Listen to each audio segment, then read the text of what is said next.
Hello and welcome to our third No More discussion. Thank you for joining us for tonight's conversation about the documentary Chasing Ice, which chronicles the disappearing glaciers and the disastrous effects on our environment.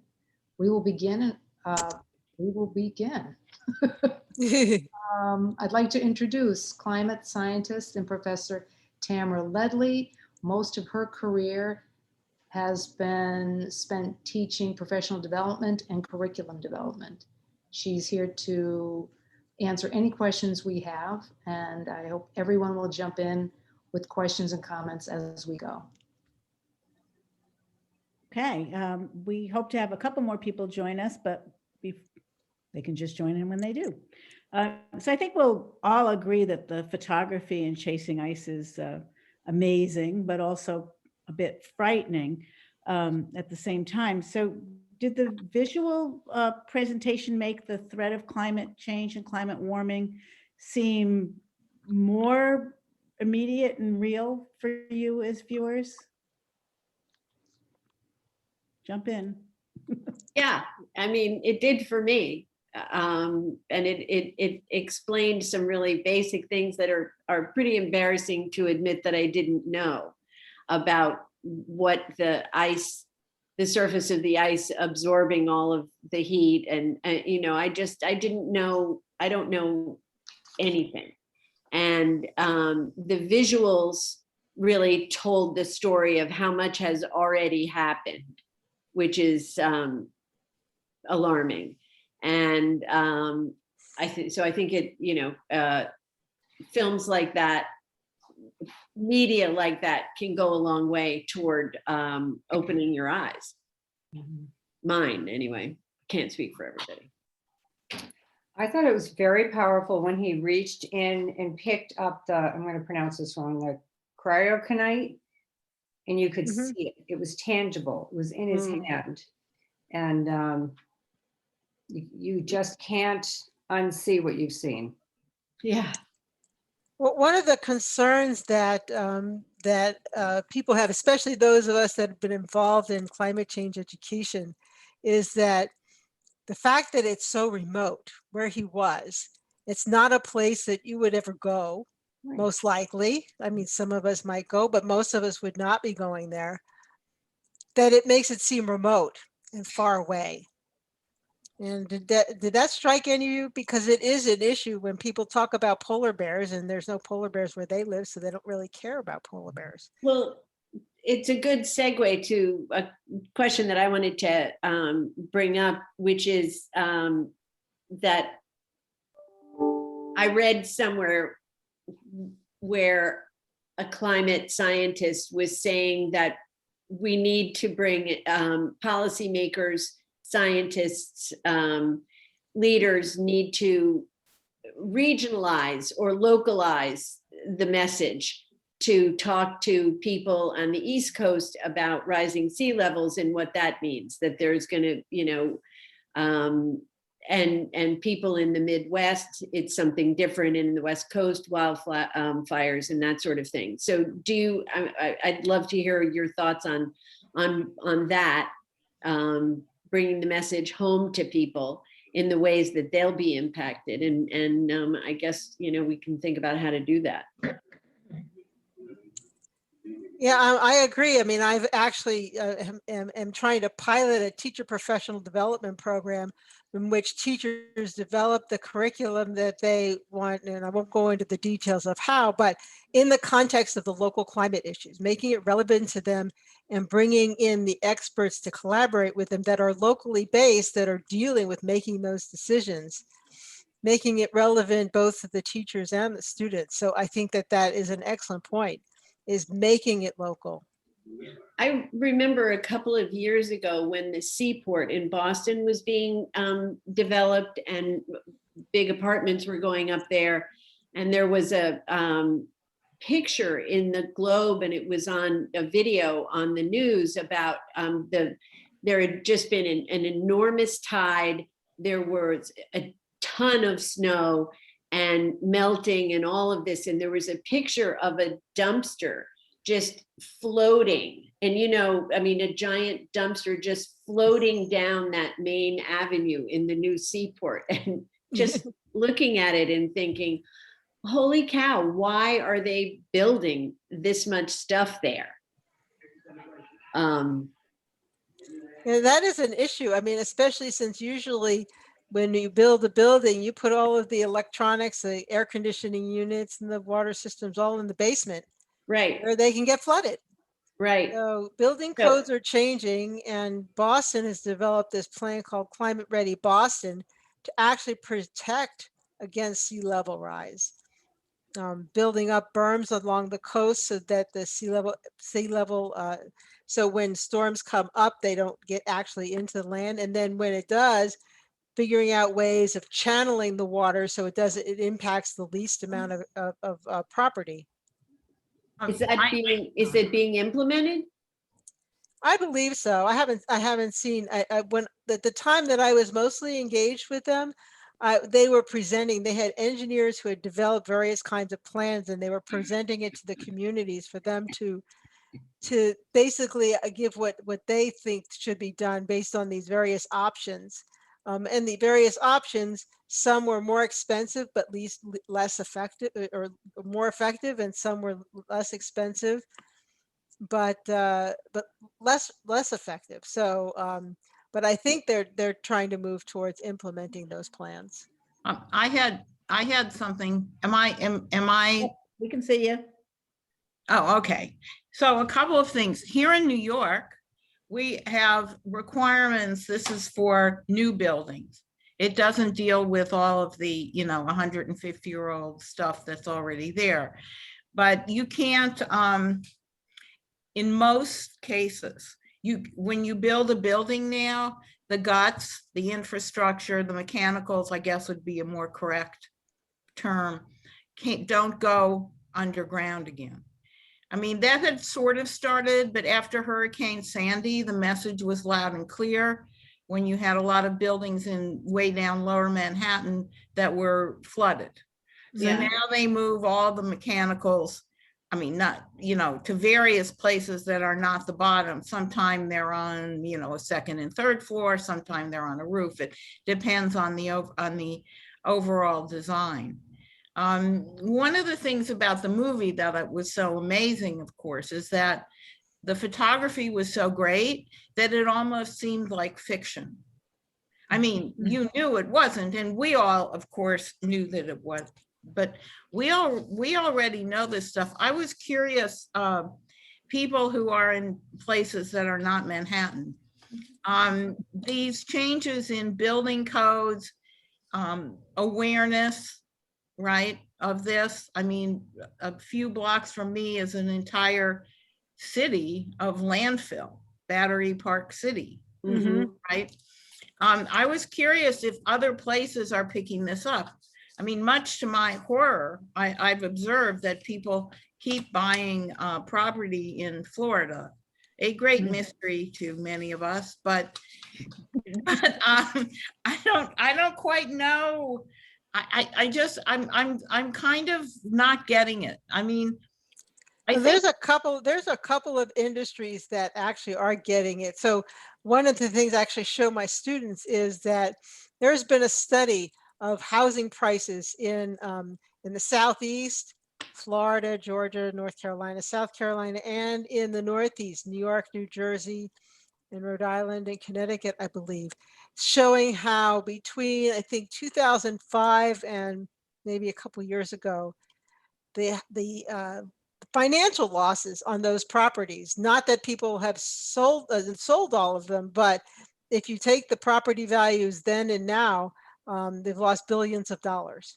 So that's one area. The other area is insurance, the insurance companies. oh yeah, They're reassessing risk and the cost of insurance. In some places, they just don't insure anymore. well, you would probably know this, but my understanding was in places where the insurance companies would not pick up the risk, that basically the federal government was guaranteeing the insurance anyway. So when things were destroyed, they were rebuilt because there was insurance money. In other words, if the Rockaways, that's a good example in Brooklyn, were totally destroyed, there would be FEMA, there would be federal government insurance that you could go and build in the same Well, place. so I don't know all the laws in all the places, but the insurance companies have not traditionally, have not usually given flood insurance. The federal government has given Well, flood insurance. isn't that part of the problem? Well, to an extent, but I do know the case because so before moving to Massachusetts, I lived in Houston, Texas, Ah, and there was some flooding events there. And there was one town where, yes, the whole town was destroyed by a big flood, and the federal insurance covered it. And the next time it was insured, they rebuilt and they decommissioned the town. They wouldn't give any more insurance for that town. They completely decommissioned the town because it wasn't a viable place to be. So that that sounds was like actually, progress. that's actually many years ago now. So I think that the insurance companies are rethinking this, and there are probably areas in which they will not insure, and the federal government, at least the flood insurance, they won't cover places that are significantly in danger or don't address the issues of flooding. So for one example, on the Gulf Coast, I know in Texas, so the law in Texas is that the state owns the first 200 yards of the beach. But when so then there's houses built there, but they're 200 yards back until a big storm comes by and takes away the beach. And then the state government owns whatever property that you had there, because now that's the first 200 yards of Ah, the beach. it's And not a so, static and line. they also build their house up on stilts so that nothing is, Oh, yeah. except for the legs of the house. I mean, they'll park their cars underneath the house to protect from the heat. But that's another way of addressing. So they're not allowed to build houses any lower down than a certain elevation above the ground level. So these are slow ways of making that change, of those kinds of changes. Well, it sounds like there's a little progress. Yeah, I there's know a little lot progress. of the rebuilding after Sandy, when things were rebuilt, they did put them on stilts. I mean, I remember, I don't know the extent, I remember seeing pictures. So it sounds like there's a little bit of, Right. I there's mean, a little bit. completely other region in the northern part of Alaska, a lot of cities were built or towns were built on permafrost. Oh, It's yeah. frozen ground that's now melting, and it's the foundations of the buildings are crumbling because the land is not strong enough when it's not frozen No, it isn't. to keep the building. So those towns have to completely relocate inland or figure out something else. Mhm. You can see it up and down the East Coast here. Just drive to Plum Island Yeah. Mhm. off of Newburyport, and we were actually looking to building a house. We were in the middle of it when, after Hurricane Sandy, they remapped the flood zone, and all of your utilities, everything had to come up. Right. We decided that was not a safe place to be. I have a question. I read that there are buyouts in flood zones as well, and that was post Hurricane Sandy. And I know I've read about it in Marshfield, Massachusetts. And because the concept there is that land will always flood, because if you built on a wetland or in a Mhm. marsh or an estuary, if you filled it in like the Back Bay in Boston, water goes where water Right. knows. And Right. it, Well, I think that's part of how they developed the Climate Ready Boston plan, is where does the water naturally go, and to Right. turn that into park areas so that it's recreational areas that doesn't have a lot of infrastructure on it. And then if it floods, it floods. Right.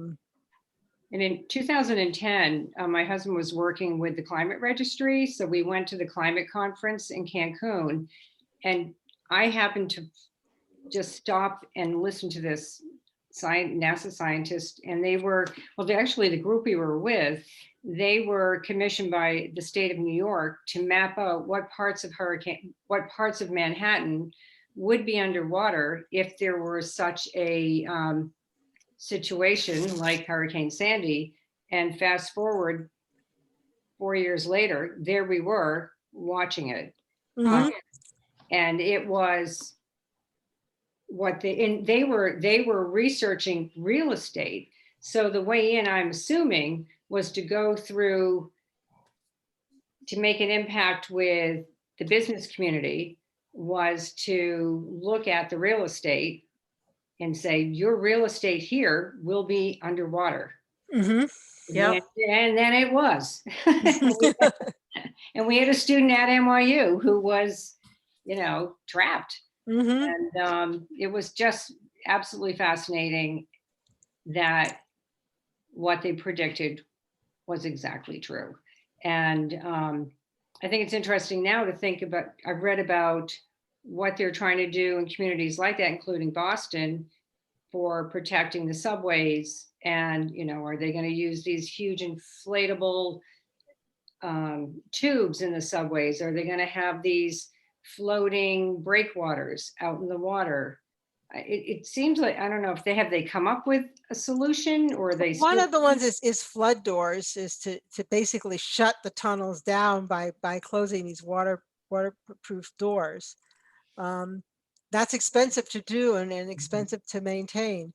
So the other part of the plan is to actually identify pathways for the water to go, so that it's channeled, and so it has devastating impacts for only a small area, and hopefully you're routing it where there aren't people's homes and businesses. Wow. So to get back to what Beth had brought up earlier, in terms of to get people really invested in change or invested in prevention, you have to be talking about effects that are going to change their lives for the worse. In other words, talk about on the East Coast, where in Beverly, for example, they're saying we're going to be flooded before we know it. On the West Coast, it's storms and wildfires. Does that mean that a film like Chasing Ice, we can all say, oh yes, it's terrible, it's dreadful, but it's really not going to move us to action because it doesn't affect us in our What you do backyard? have to do is make the connections to what are the implications of that ice disappearing, not just for the climate system, but for sea level rise, for temperatures, because the other thing that you had mentioned is that the impacts of climate change on health Mm-hmm. and the spread of disease. Mhm. A lot of the insect populations, the mosquitoes that spread the West Nile virus, and the ticks that bring Lyme disease, are growing and moving north. The mosquitoes are moving north, and so much larger area is being impacted. So what you have to do, and that's why it's such a complex problem, the way to make it relevant is not the same everywhere. It's Mhm. different everywhere, and that's a challenge. Well, it seems like there's an overall theme though. So you have, this amazing picture of what's going on in, say, Iceland or Greenland. And then it's kind of, why does this matter? See, and then you could take images from that film and others, and then you set it up and you make it sui generis for different areas, wherever you're focused on this kind of more public education. Maybe it's insects in one place and, flooding skyscrapers in another, whatever it is. So why does this matter? Why does it matter to us where we are? Right. Well, I mean, there's also extreme heat. So inland there can be extreme the heat. fires, yeah. Well, I mean, in addition to the fires, extreme heat impacts people's health. You have more heart attacks and more heat stroke.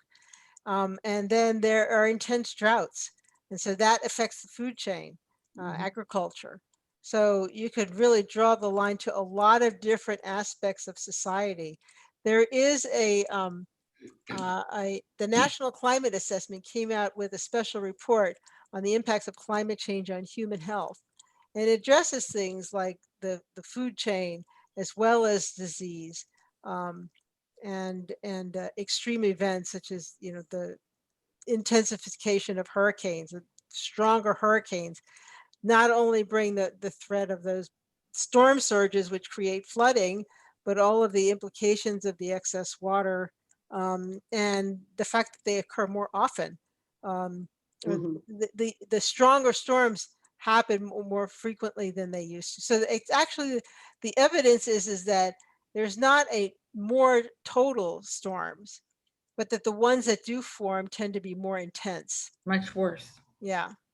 So whose responsibility is it, would you say, to tell these stories? Because there are a million of them, right? If it's going to Mhm.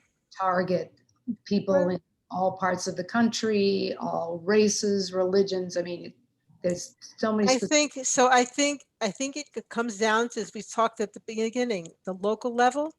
So the decision makers in your communities, the government officials and the businesses that are dealing with the issues of how climate change is impacting their communities.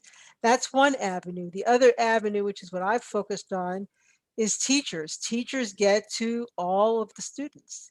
And so to the extent that they can convey an understanding of climate change to all of the students, and the research has shown that the students then bring it home to their parents.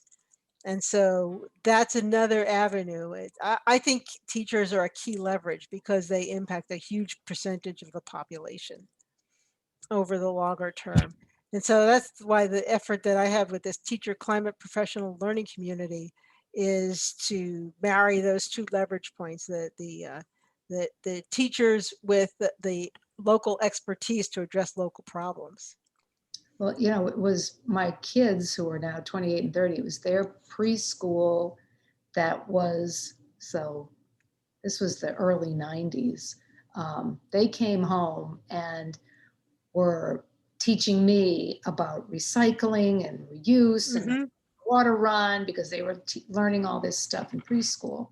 So, so I that would was, also say that, some people feel like all those individual actions like recycling and in your own individual home, changing to solar power, those by themselves don't have a huge impact, and they don't by themselves. No, but However, as more and more people do that, you begin to develop the community mindset that then Mhm. builds the political will to have those larger impacts Well, at a scale. it increases the awareness, even if, recycling or composting or whatever may seem very trivial and, on an intimate, personal household level, it increases awareness and makes people talk about it. Because, I mean, not to state the obvious here, we know exactly where the teachers are going to be busy teaching this and where everyone's going to be really involved and where they're not going to be. And Right. some of the places that are going to be greatly affected, more the southern United States as an example, they'll say, they'll talk about God's will. I mean, it's yeah. And the other piece, which we've been talking mostly about in the United States, but this is a worldwide problem. Oh, yeah. And the international negotiations are really hugely complex. And it's not just the social value, it's not just what's happening, climate wise and how it's impacting the communities, but what are the cultural and social and economic issues that come into play in terms of getting different countries to commit to reducing greenhouse gas emissions, or even adapting to climate change. A lot of them just can't even afford to do that, and yet they want to raise their standard of living. So there's a lot of complex, conflicting Conflict. kind of issues that need to be addressed. What you work with I assume with or talk about a lot of different businesses in the course. Which ones, you talked a little bit about housing and insurance businesses. What other industries or sectors seem to you to be keyed in and trying to grapple with it in a real way? I think the energy industry is actually beginning to see that. I Yeah. mean, they're kind of all right, how do I protect my industry? Yet coal is beginning to decline. Oil is going to be the hardest nut to crack because transportation uses oil and it's very hard to replace it now. So those are some areas that you're starting to see them think about it, but they also have assets that they want to keep going for 30 years. They don't want to have stranded assets and lose a lot of money. So the other areas would be in new technologies. And I don't mean just renewable energy, although that's a powerful piece, but technological removal of carbon from the atmosphere. How is that going to happen? I know that there's at least 20 different technologies that are being researched and tested, but it's small scale. The challenge for all of them is how do you scale it to a level that we actually need it globally? And so that's a huge challenge.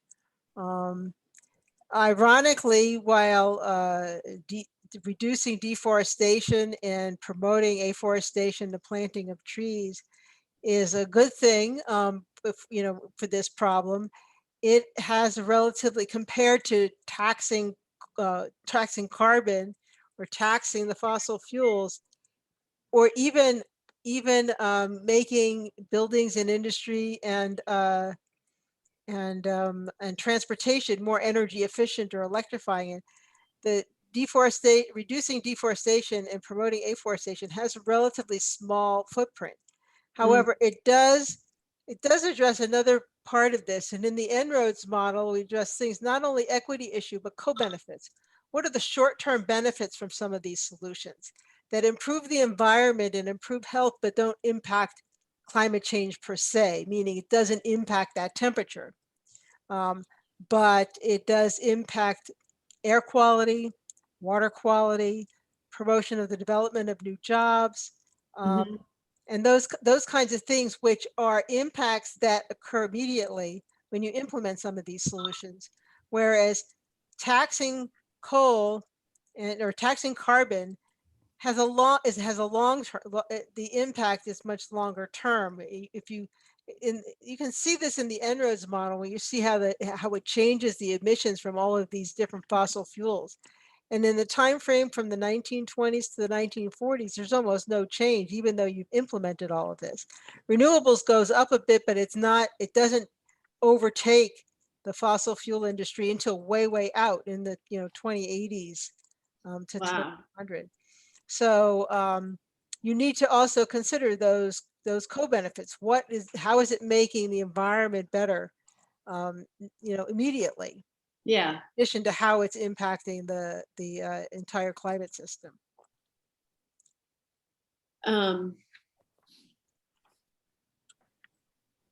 What about, let me see. I was thinking, losing my thread here. Well, that's it. Lost your thread. Yeah, I did. Dropped it like a rock. You'll think of it again. Were there Yeah. other aspects of the movie that people felt they wanted to explore or ask Dr. Ledley about? Or Dr. Ledley, I thought you had some information about what had happened to the glaciers since the movie was made too. Yeah, I do have some pictures I can share. Not those particular glaciers. The pictures I have here, I can share my screen and show you. These happen to be glaciers in Alaska. So this is a picture on the left, is a picture of this Muir Glacier in 1941, and on the right, it's in 2004, and you can really see the contrast. So this is the glacier in 1941, and this is the glacier today, or in 2004. So you can imagine that it's probably melted further back than this now. So this is the Muir Glacier. This is the Carroll Glacier from 1906 to 2003. So that's 1906 and 2003. So all of these were taken from the same spot, just like Jim Blaylock put his camera there. They were able to identify the exact spot that these photographs were taken based on the mountain formations. And if we go to this one, this is the Holgate Glacier in 1909 and 2004. And this is the McCarty Glacier in 1909 and 2004. Now, all of these are in Alaska, but you can also find images for Europe and China, I believe, also 1909 and 2004. So can you give us a crash course on why this disappearance of this ice at this rate or in general is so critical? Okay, so let's go back to this one. First, let's just sort of look at how a glacier forms and flows. So a glacier, this is land ice as opposed to sea ice, and I have some pictures of sea ice. We can, or the extent of sea ice, I can show you in a little bit. But the way a glacier forms is snow falls on the ground and begins to compress. And so first it's little snowflakes. It has a lot of air in it and it's fluffy, but then the following year, more snow falls on top and it compresses it down and it compresses it to be ice. It's usually on some kind of a slope. So high up in the mountains, you have more snowfall during the course of a year than melts there. And then as it compresses, ice flows. And so as it gets compressed down, it flows downhill. And so that's how this gets drained, how the ice drains. And you can see this is a line here where this line is sort of a flow line. Basically, the glacier came around this side, and it's carrying rocks that form this line here. But this is the direction of flow. Mm-hmm. As you get further down the hill, there's less snow, or the snow melts more. It doesn't necessarily have to be less snow. It could be about the same amount of snow, but as you get further down, the temperatures are warmer. So the summer season melts more of the snow. And so part way up the glacier, there's what's called the equilibrium line. And at higher elevations above that equilibrium line, there's more snowfall than there is melt. And as the ice then flows, you get to a point where now there's more melt than there is snow. And so that's how the ice flows. And then the other thing that happens is that as the ice melts, the ice goes, so there are all kinds of cracks in this ice. You can see this is very ruddy here. The water goes down to the bottom and it forms, if the ice is really in contact with the solid ground underneath, it moves much more slowly than if water melts down and goes to the bottom and basically provides this little slick area so that the ice tends to float slightly and move much more easily, so it'll move faster. So so you'll see this in Greenland now. A lot of the fast-moving glaciers, they're fast-moving because that water is melting on the top, going down to the bottom, and providing this lubricant to allow the ice to slide off. So it's moving much faster than it used to. Huh. So that's the impact right around where the glacier is, and then at the edge of the ice. And let's see if we can see that here.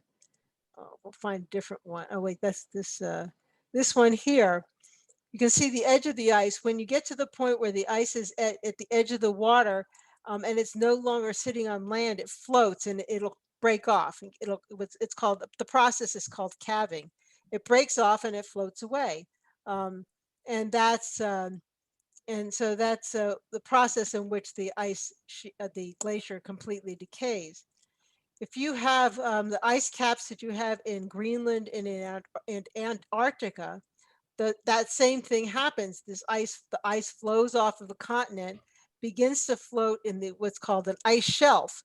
And so these glaciers probably are on the orders of tens of meters thick, but those ice caps are kilometers thick. The ice shelf could be on the order of 500 meters thick, but it's floating. And as it starts to extend up, it'll either break off or begin to thin. And sea ice, which is on the order of a few meters thick, a meter to a few meters thick, will form at the edge. And in Antarctica, the sea ice melts back completely to the ice shelves and the land every year. Wow. And let's see, I was going to show you. So this is actually sea ice in the Arctic. So this is a little movie, goes from 1987 to 2013. I'm gonna make this big first. Let's see if I can. I'm gonna make this big. So this is just going from the United States to the Arctic. And before it actually starts, I didn't want this to show up. All right, just to point out, we're starting at 1987 here, goes to 2013 here, and you'll see this little slider, and this slider goes through January, February, March, April, May, June. So it shows you how the ice changes through the seasons.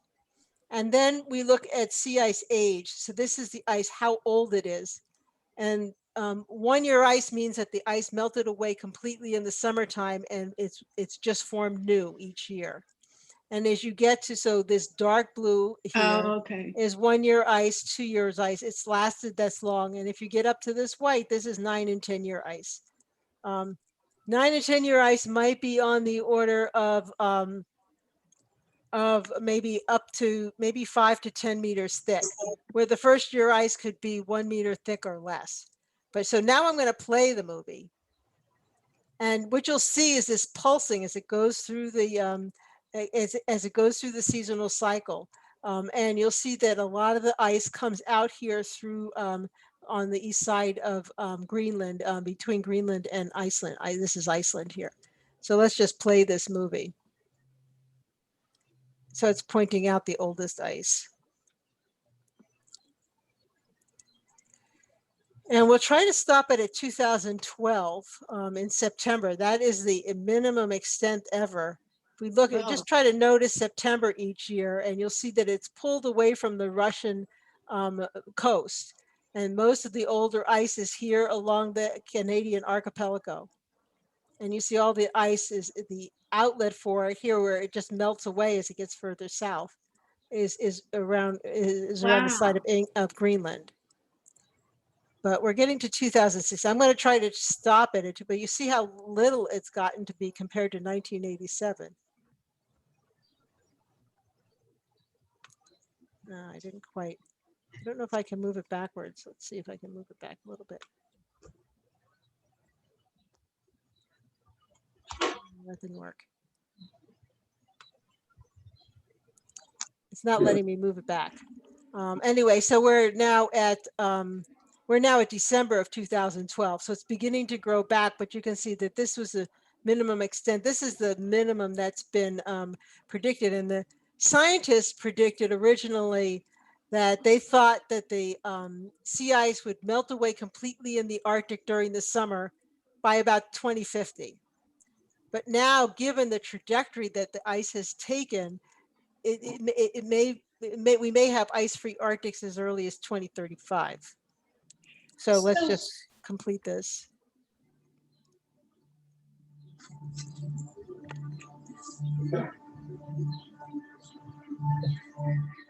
So, and then I had one other picture. This is okay, so this is a September 16th, 2012 sea ice extent here in the white. And the pink line is the median from 1979 to 2000. So you can see the extent change. So there's no are there any circumstances under which this will change? That ice will come back? If the temperatures aren't as warm, ice can come back. The reason that the polar regions are, you can call them the canary in the coal mine. The polar regions are most sensitive to these climate changes. And the main reason for that is that they have a tremendous impact on the absorbed solar radiation.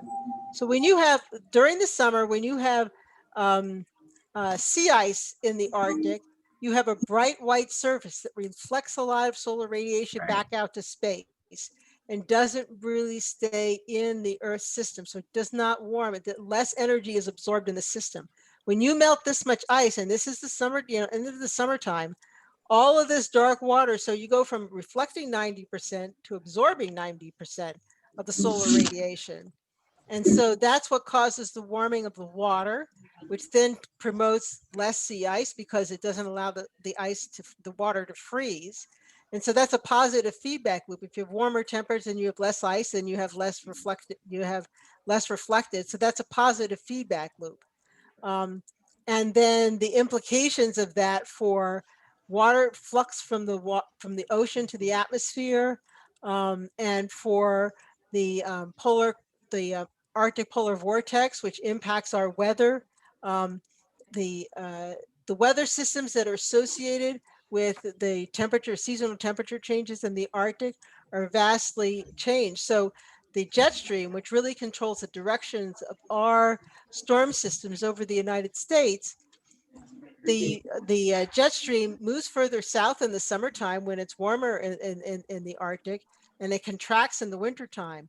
But if it stays warmer, that jet stream will be further south and it will direct storms differently. So then it affects precipitation events, and those kinds of things. So that impacts agriculture. So that's why there's a lot of thought about the breadbasket of the United States moving to Canada, is because the agriculture might be more possible there. Although what I don't actually know is what the soil is like and whether that is conducive to having agriculture. But you would have drier conditions in the United States. So one way to stop this from happening, somehow not allow those temperatures to get so high. So there are solutions that are mitigation solutions, taking carbon dioxide out of the atmosphere or not putting so much into the atmosphere. But at this point, there's going to have to be adaptation also to what changes are going to happen. So it's not going to be possible to stop everything, but we need to do all we can do to do both mitigation, reduce the input into the atmosphere, take what we can out of the atmosphere. So those are those technological changes. And some of those taking it out of the atmosphere is right at the source. So some of the plants have what they call carbon scrubbers. So they actually, as the smoke comes out of the smokestack, they try to take it out of the atmosphere. I know in the case of oil drilling, part of the problem is methane is a result of it. And methane is a very powerful greenhouse gas. So if you let it just go into the atmosphere, then it contributes to warming. But the other option, well, there's a few other options. The other less expensive option is to flare it, to burn it. But that causes the local temperatures to go really high, and it does terrible things to the air quality. And so it impacts, and there's a case of this in North Dakota. There was an oil company on tribal lands, and they were giving royalties of, from the oil drilling there, but they were polluting the water, they were polluting the air, and they were having tremendous health issues while they could still build better schools because they were getting royalties from the, so that's kind of the tension is between, making the money and dealing with the impacts. So they need to figure out a way. I mean, so the other solution, but it's much longer term, is to build a pipeline to capture that methane and sell it off as another energy source. What's that usable for? Methane as an energy source? I think it can be used as part of natural gas, I believe. Okay. What about the methane that's being released by the melting permafrost? Is there anything they can do about that? Are they measuring it? Are they? I'm sure they're measuring it. I don't know that I don't think there's anything they can do about it because it takes a long time to freeze the ground. And if the ground is melting, the ground is melting. And just because you stop, if you take 50 years to stabilize the temperatures, and I'm not saying they'll stabilize in 50 years. In fact, they probably won't. But you need to actually have it colder in order to refreeze that ground. And it would take time because that's at depth. That freezing is occurring at depth. And once you get meltwater down into that permafrost, it accelerates the melting. My understanding is that methane is 30 to 50 times more, uh, more powerful than CO2? It's In terms actually, I of- think, 250 times more powerful than Okay. CO2. No, no, I'm sorry, I got it backwards. It's 120 times more powerful than CO2 per molecule. But if you look at the concentrations, it's 250, carbon dioxide is 250 times more abundant than methane. But the So problem, carbon dioxide is still the dominant greenhouse gas overall, but methane per molecule is much more. and that's the problem with the permafrost, because that's all methane underneath the permafrost. Yeah, permafrost is methane, as is the cows from agriculture. Right. And rice paddies also produce methane. That's the scary part, is this ice cap on permafrost melts. There's a huge amount of methane trapped there. Yeah, what I'm not sure of is how that compares to the amount of methane we're releasing through just burning fossil fuels and from industry processes. What are those relative amounts? Somebody have a TV on? No, I feel like there's somebody Great underwater. television. Yeah.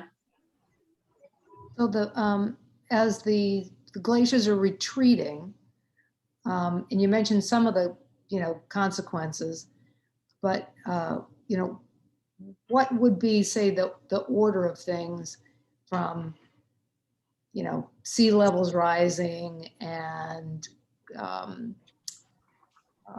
agriculture being affected? I mean, the consequences that we are seeing and that we're seeing now, famine and migration. I mean, how much worse do you think this is going to get? Well, it will continue to get worse. I mean, until greenhouse gases are still going up, and carbon dioxide. So at least 20% of the carbon dioxide we put in the atmosphere now is going to be in the atmosphere in 1,000 years. That's one other difference with methane. Methane comes out relatively quickly, although methane does break down into carbon dioxide and I think water. So that while methane will come out of the air, carbon dioxide, it could end up putting more carbon dioxide into the air. So so you can take the benchmark. When we do the En-ROADS workshop, we use the benchmark of the year 2100. But if you want to think about the equilibrium levels of how much the sea level is going to rise out past 2100. So let's say we stop at a certain point. Let's say at 2100, we stop increasing the amount of greenhouse gases in the atmosphere. What will the equilibrium level of sea level rise be? And what will the equilibrium level of temperature change be? And I don't know the numbers exactly. I do know that the prediction is on the order of 26 feet of sea level. That won't be the same everywhere, but that's global sea level. It depends on the topography of where you are as to what that, and a lot depends on how much Antarctica decrease. Antarctic is a huge piece of the puzzle. The West Antarctic ice sheet, if it becomes unstable, and the West Antarctic ice sheet is grounded below sea level, which means that if it were to melt, it could catastrophically decay. And so it could cause rapid sea level rise. And if that happens, it would happen quicker than long term. So the numbers I'm more familiar with is the one by 2100, but certainly the temperature changes will continue to increase. So we're talking about 2 degrees C by 2100. And when we say 2 degrees C, we mean globally. So 2 degrees C, actually, if you look at the global maps, it's 8 to 10 degrees C in the Arctic. And not quite as much in the Antarctic. The other thing that the Antarctic has going for it is that the Antarctic ice sheet is so thick, it's about 4 kilometers thick. So the ground level is at high elevation. So even if temperature is warm, it doesn't warm above the freezing point. And so it's actually, Antarctica is kind of a desert because the air is so cold it can't hold much water.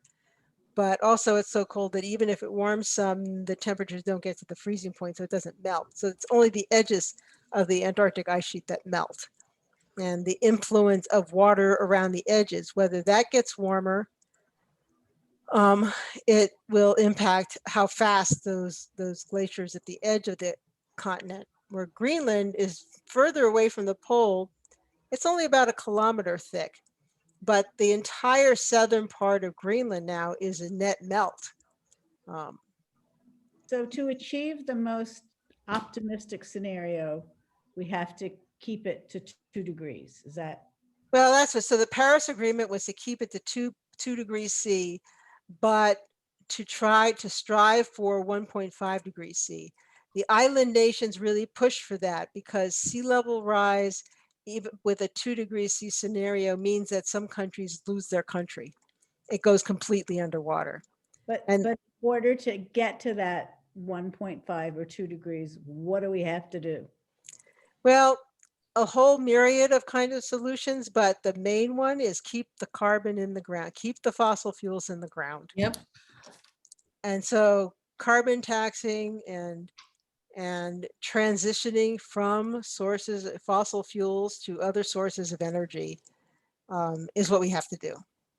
And what can we as Individuals do just what you're doing, talking to other people, building the political will to, so one of the things that I've noticed over the past few years, I've been involved with the Environmental Voters Project. This is a project which they, as you all probably know, while who you vote for is private, the fact that you voted is not private. And they were able to identify those people who are registered to vote but don't usually vote, and their top priorities is climate change and the environment. And then they have a campaign to call and push those people to become responsible voters, to be regular voters. And they started in, I think, 2017. In 2016, for that presidential election, it was hard to find any politician talking about climate change. You could find it buried on their websites, but very, very little was said about it. And what Nathaniel Stinnett, the executive director of the Environmental Voter Project, said is that the politicians don't care what you think if you don't vote. They only address what people care about and what voters care about, not what people care about, what voters care about. And so he had this major campaign and he started in 6 states and he's now in 12 states. And actually served on some of his phone campaigns to get people to vote. But in the 2020 election, all of the candidates had something to say about climate change. There was a major shift in what, and I'm not saying the Environmental Project did that by itself. I think that the impacts of climate change are being felt by individuals everywhere. Whether they really think that man is responsible for it or not, they have to deal with it. And so so that's what people can do, is to be involved in the activities that will mitigate climate change and adapt to climate change, but talk to people, educate people, build the political will to push legislators to put in place these policies that will help. It has to happen at the national and international levels. Big corporations need to, if you work for a company that whether it's supply chain or whether it's the process by which they develop their goods or their services, or whether it's the infrastructure that they need to actually have their business, or whether it's the health of the employees that they're addressing, whatever it is, all of those things can come into play to develop. And I can give you an example. It was a case study I read while I was at the Harvard Advanced Leadership Initiative. I was a fellow for a year in 2017. And they had this story about the Aspen Ski Company. And the ski company or whoever was in the leadership thought that they should have a sustainability officer. And so they hired a sustainability officer, and he started trying to implement different kinds of sustainability practices. And one of the things he wanted to do was change the light bulbs in the parking lots and the restaurants to be the LED light bulbs, less energy intensive kind of light bulbs. And he got a lot of pushback from the restaurant saying, it's a high-end restaurant. People want to have the light, you know, that they're used to at their restaurant. They wouldn't allow him to put those lights in the restaurant. He did manage to get them in the parking lot. And then over time, he sort of pushed on all these little things. And eventually he built up the mindset of the company and the employees of the company, and then also the clientele, that this was a beneficial way to go. And ultimately, then they got into, they were asked, once they had built this political will or this mindset, that they joined with other large companies to boycott a company that was selling them toilet paper and paper towels, because they weren't buying the paper goods from sustainable forestry practices. And so they were able to force that. And then ultimately they were able to become part of a Supreme Court amicus brief to promote the use of electric vehicles to transition from using oil for transportation. So those very small steps at the beginning help build that political will and that mindset to push the company to move in that direction. And I think that that's really the steps that have to be taken to build the political will, so that, I mean, we use the En-ROADS model with legislators to help them see what are the high leverage kinds of legislation that might be put through that will have the biggest impact. Now, then in addition to that, they have to then think about the equity issues and the co-benefits, and how is it going to be done fairly and not hurt anybody else. And so it's a complex problem, but they can begin to see how if people who vote care and push in those directions, they will begin to push in those directions too. And as we see in the United States, that's a huge hill to climb still. Mm. Can you show us, bring it up on your screen, the En-ROADS simulator? Sure. Show us what it is. Sounds like a robot. It's a model. Here, wait, let me share my screen.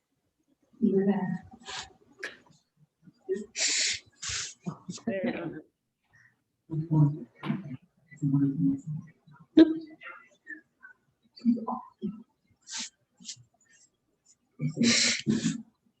Okay, so what this shows is these are the global sources of primary energy. This is exajoules per year. So this is an amount of energy per year. And this is for each of the primary sources of energy. So the brown line is coal, the red line is oil, the blue line is gas. So that's these three here. Green line is renewable energy. Here we are at 2021.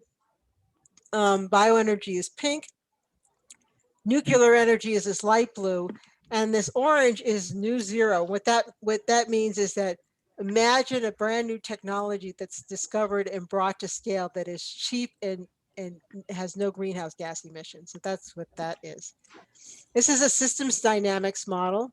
And I think I'm going to change this graph also to temperature change.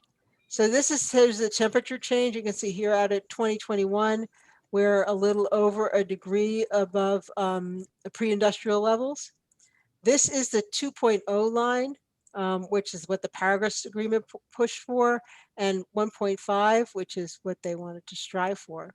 So with the baseline, which is sort of what we're doing now, the temperature would increase by 3.6 degrees C by 2100. So each of these graphs is 2000 to 2100.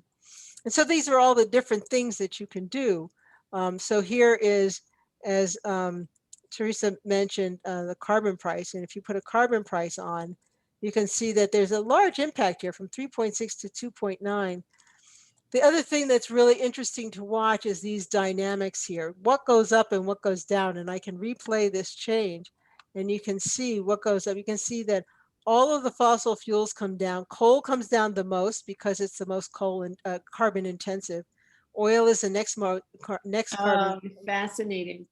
next most carbon intensive, and natural gas is the least carbon intensive of the fossil fuels.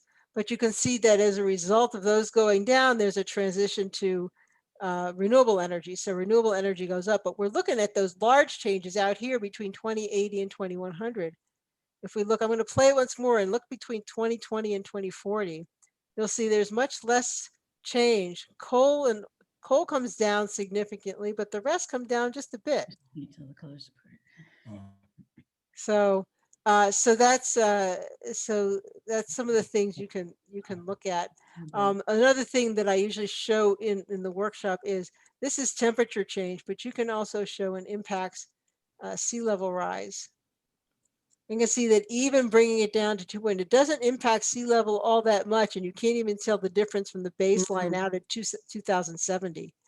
But at 2100 and the baseline, it's 1.15 meters rise in sea level. And in this current scenario with just the carbon price, it's 1.06. So it came down, by 0.07 meters. So not very much. The other thing, so if you look, and another thing I'll show you is, so as I mentioned before, we're going to do deforestation and see what impact. You see that deforestation doesn't impact the temperature at all. Afforestation, but the combination of the two gets you a little bit. So the carbon price had a much larger impact than both of these together. Another one that's interesting, and this one I'll show you under the hood. So this is the high level. You can just move these levers, but you can also do more detail. So this is methane and other gases. So everything that's not carbon, and you can change it here, which is the same as moving the lever. But you can also do the detailed settings in which you can separate agricultural and waste emissions from energy and industrial emissions. And then you can set the start year for these things. So that's another, and then further information gives you examples of this along with those co-benefits, and it's all here in the model. So when I run the workshop, I really have people look at these co-benefits and the equity considerations, because understanding that it's a really complex problem is important. So that's it. I don't know if there's anything anybody else wants to try here. See what impact it has. How much of an impact does methane does agriculture have? Okay, so I'm going to change this back, and we're just going to use the levers for now. Okay, and we're going to, so even if I max it out, which I usually don't let the class do, it went from 2.9 to 2.5. Yeah. Right. Interesting. So I only put the carbon price for, so if I were to max out the carbon price, it would go to 2.3, but that's just not realistic. What about technological carbon removal? Wow. Now, one of the things that's interesting is, let's try energy efficiency in buildings. Okay. All right, so I put energy efficiency, it came down to 2.4, but watch what happens over here. All the energy goes down, everything. And that's because if you're more energy efficient, you don't need as much energy. Mm-hmm. So it actually reduces greenhouse gas emissions by having energy efficiency. And if you do it in transport too. So I kind of think keeping the fossil fuels in the ground, keeping the carbon in the ground, the carbon price and taxing these. Now, if you both tax them and do the carbon price, you'll see that if I also, in addition to the carbon price, if I also tax coal, it doesn't come down all that much more because you're already taxing it. So it comes down some, but not a whole lot. But then the next one, I think, are this energy efficiency and electrification. If we do this electrification, but you see how many things we have to do to get close to 2.0. Yeah. We could try this new zero carbon. That gets us there. And you can see the orange line went up. So now this is a cheap energy with zero greenhouse gas emissions. So this actually even now exceeds renewable energy. So it's a very powerful model, and I usually do this in rounds with participants. as we explore first what the challenges of climate change are, and then exploring the model. Who developed the model? The model is developed by Climate Interactive. It's identified okay. here in collaboration with MIT's Sustainability Initiative. So has Wow. it been shared with politicians? Oh, yes. Oh, It's good. actually in what I'll show you. Which ones say it isn't true? So the politicians aren't. So this is how many places it's been implemented around the world. It was released in December of 2019. Mhm. They've now had over 2,200 events worldwide with 58,000 participants. There's another model that they have called C-Roads, which is a simpler model, but it is a mock UN negotiation to negotiate the Paris Agreement. That model was actually used at the Paris Agreement when they were negotiating at COP21, when they were negotiating with the negotiators to show them where the high leverage points are. I actually use both in my class because this actually gets you to solutions. The other, you have the participants are in nations or are assigned to nations or nation blocks, and they have to make commitments for those nations or nation blocks. And that model has been around for probably 5 to 7 years. So it has been used rather extensively. They have a program, the En-ROADS Climate Ambassadors Program. So I've gone through that training and have now done this workshop for times in the last year, reaching over 660 people. And I actually have a contract now to do it for a school district in Maryland. So that's pretty exciting. I'm going to be doing 14 events for them. That's great. I mean, it's pretty compelling to see how. Yeah. Right. And it's all very transparent. So this is like a 2-minute, 2.5 or 3-minute video that kind of goes over what I just showed you really quickly. But you can go to looking at the tools. You can look at all of the documentation and if you have doubts about something, you can go to the assumptions. And these are all the assumptions that went into the model, and you can change them all and run the model with changed assumptions. Wow. If you don't think that the assumptions are what they set up. So plant time development. So these are the different kinds of plants. So there's options in the coal and oil to stop building infrastructure, but then infrastructure is already there. So what is the development time and how long does it last? And so for each of these, you can, because it's built in with the baseline, building new plants for all of these is built into the model. And you can change any of these assumptions about how long it takes to build them, how long it takes to development, how long it takes to build them. Subsidies on renewables, you can change all of these assumptions. So it is a very powerful model. And I must say the most rewarding class I saw do this was a high school class in which the students really experimented with changing everything and see what the relative changes were. Because so if let's try this. I'm gonna. And how does it get marketed to schools? Well, what happens is that Climate Interactive tries to market that all of the resources are free, so you're welcome to go online and use them yourself. And what they're trying to do is to get as many people to use them as possible, because the more they get people to use them, their funders who fund the work will continue to fund them. Right. And so they're marketed to schools, and I mean, each of the ambassadors, I think, let's see how many ambassadors they have. We can go just look. Here's the training. Well, that's a training plan. I was going to see if I could find the ambassadors. This is the actual plan. Let's see. Are you speaking to your point that it's through education that we can? Right. So what happened? Okay, so there's 320 ambassadors in 48 countries. That people have gone through the training. And so what happened in my case with the school district, I mean, I've had historically have connections because of my career to educators. And so I led the Climate Literacy and Energy and Awareness Network, the CLEAN Network, for many, many years. And so I now do workshops for their teachers, once every 6 months or so. But what happened with the case of the Maryland School District is one of the people from their environmental science division found En-ROADS, and they found that there were ambassadors, and he contacted En-ROADS and asked if there was somebody who would do workshops for them. And they put them in contact with me.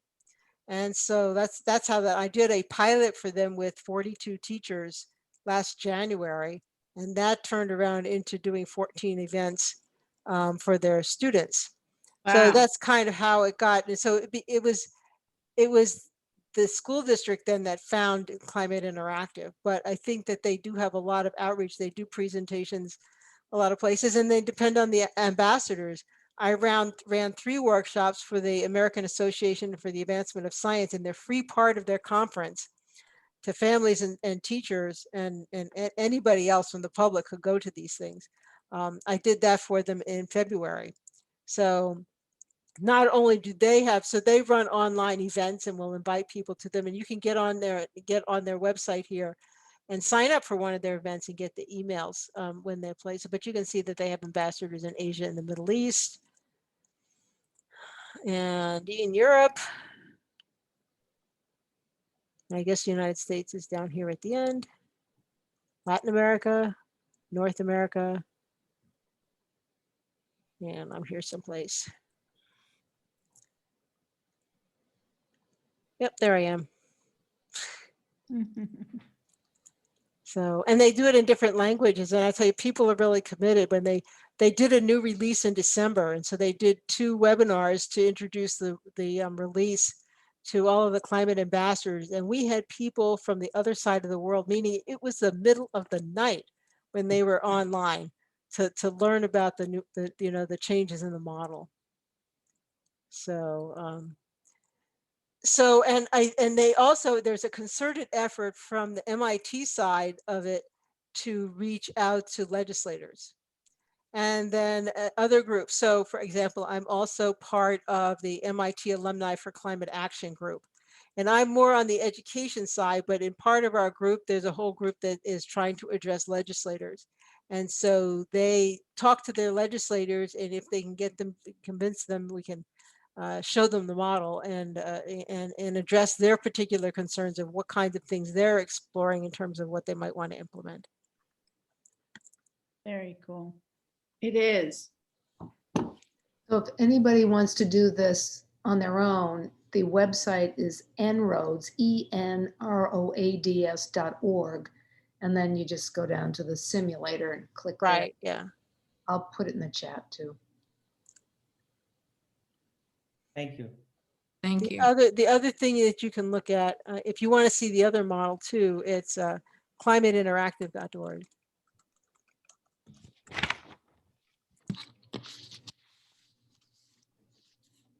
This is just getting me to En-ROADS. Let's just take this part off.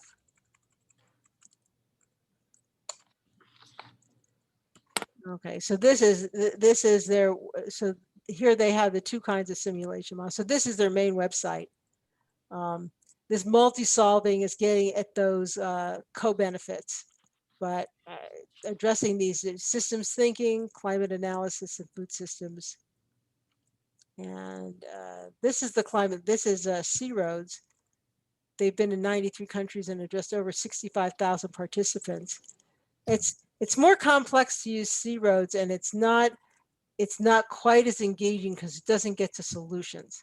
En-ROADS is, I think, is a much more powerful model, but one leads to the other. So in my class, I ran the C-ROADS simulation first, and one of my students who was representing India said, well, how can I, he has a 2-page briefing sheet on India's interests and economics and culture. And he says, how can I make a commitment for India? And, I'm telling them when I'm going to stop emissions, but how am I going to do that? And I said, great, now we're going to go to the En-ROADS model and we will explore that.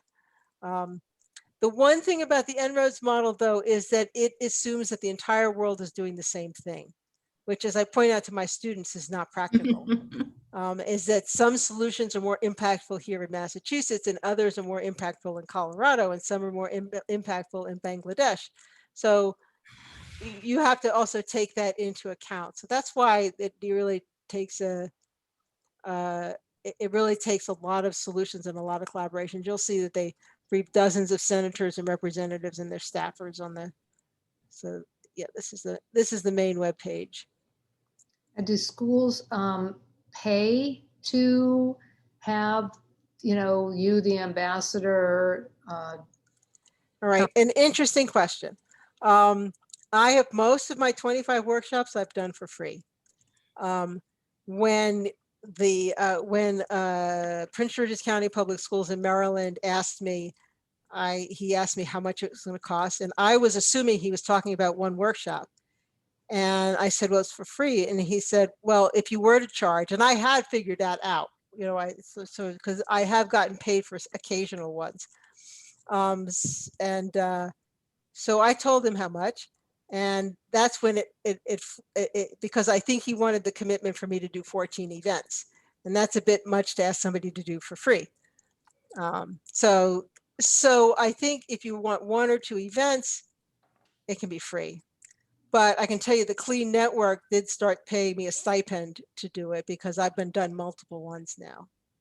So, but the other thing that I'm trying to reach out to do is to do them for companies who sort of have sustainability plans and want to see, well, are our sustainability plans, are they using high leverage solutions? Also understanding that they by themselves won't achieve the solution that what the En-ROADS model suggests, because that's a global model. Well, we're going to have to wrap up in a couple minutes. I wonder if anybody has anything else that they'd either like to ask of Tamara or something they'd like to say about the movie before we close. Okay. Well, one thing I'd like to say about the movie, I mean, the movie is beautiful, but the other thing to appreciate is the difficulty that the scientists went to make those movies, and how dangerous it was and how taxing it was. I mean, they talk about his knees, but I can tell you there was another climate scientist who spent his career studying the glaciers of Greenland. And last summer he fell into crevasse and died. So it's a dangerous occupation. And it's really admirable for not just those scientists that were doing the movie, because that's what you can see and appreciate, but all the scientists that do the work to gather this information. It's really impressive. Yeah, well, you're thank right. you to everyone for joining us tonight, and a special thank you to you. Dr. Yes. You're very welcome. Happy to do it. It was a good Thank you. conversation. Thank you. Oh, it was Thank you very much. terrific. Thank you very much. Again, if Thank you, anybody's, Tamara. you're very welcome. If anybody's interested in a workshop, I'm happy to do it sometime. I'm sure that we'll be in Thank touch. you. So thank you, everybody, for joining us. We'll let you know about the next Know More event, and we hope to see you then. So for now, Thanks.